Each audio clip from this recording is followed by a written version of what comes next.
அனைவருக்கும் வணக்கம்.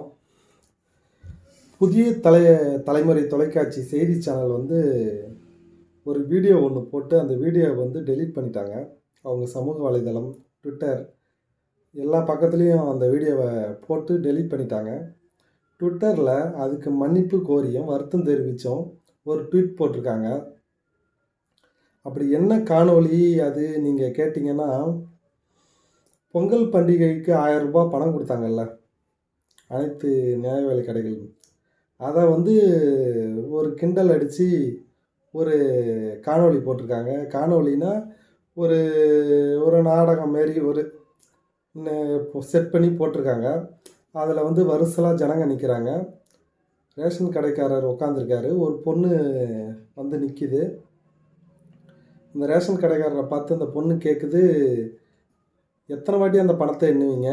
அது என்ன உங்கள் அப்பா வீட்டு பணமா அப்படின்னு அந்த பொண்ணு அந்த ரேஷன் கடைக்காரரை பார்த்து கேட்குது. பதிலுக்கு அந்த ரேஷன் கடைக்காரர் என்ன சொல்கிறாருன்னா, இருமா ஓசியில் தானே வாங்கிட்டு போகிற, ஓசியில் அப்படின்னு பதிலுக்கு சொல்லியிருக்காரு. இந்த காணொலியை போட்டு இந்த காணொலியை டெலீட் பண்ணியிருக்கு புதிய தலைமுறை தொலைக்காட்சி.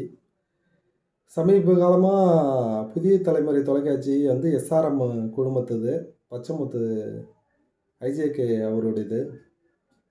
அவர் திமுகவோட கூட்டணியில் இருந்து எம்பி ஆனார்.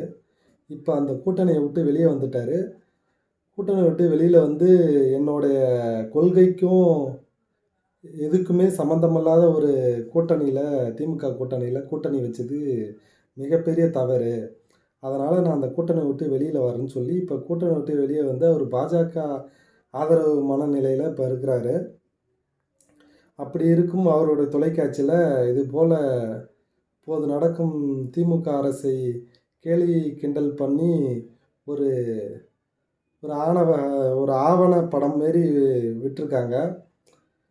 இதான் அதில் நடந்தது. ஒரு பொண்ணு ரேஷன் கடை, உங்கள் அப்பா வீட்டு பணமா எத்தனை வாட்டி எண்ணி பார்க்குறீங்க, கொடுங்க அப்படின்னு சொல்லி கேட்க, அவர் ஓசியில் கொடுக்குறீங்க, ஓசியில் தாம்மா ஆகிட்டு போகிறீங்க, என்னம்மா பேசுகிறீங்க அப்படின்னு சொல்ல, இது ஒரு நக்கல் நையாண்டியாக அந்த வீடியோ இருக்குது. இந்த வீடியோவை டெலீட் பண்ணிவிட்டு அவங்களோட ட்விட்டர் பக்கத்தில் அது மன்னிப்புன்னு கேட்டுட்டாங்க. இப்பொழுது இதை இப்போ இதே ஏடிஎம்கே ஆட்சியில் இந்த தொலைக்காட்சிகள் மீடியா, அதாவது மெயின் ஸ்ட்ரீம் மீடியாக்கள், இந்த சேட்டலைட் சேனல்கள் எவ்வளோ விமர்சனம் வச்சுருக்காங்க. எடப்பாடியை எடுபடின்ட்டுருக்காங்க, டெட் பாடின்ட்டுருக்காங்க, அடிமைன்ட்டுருக்காங்க. அப்படிலாம் சொல்லியும் எந்த ஒரு பெரிய அளவில் எந்த மிரட்டலும் விடுக்காத அந்த நேரத்தில், எந்த இதையும் எந்த செய்தி சேனலும் வாபஸ் வாங்காத அந்த நேரத்தில், இப்போ எதுக்காக இந்த வீடியோவை டெலீட் பண்ணணும்? அப்படி என்ன நடந்திருக்கும் பின்னாடி? டெலீட் பண்ணிவிட்டு மன்னிப்பு கோர்ற அளவுக்கு என்ன நடந்திருக்கும்?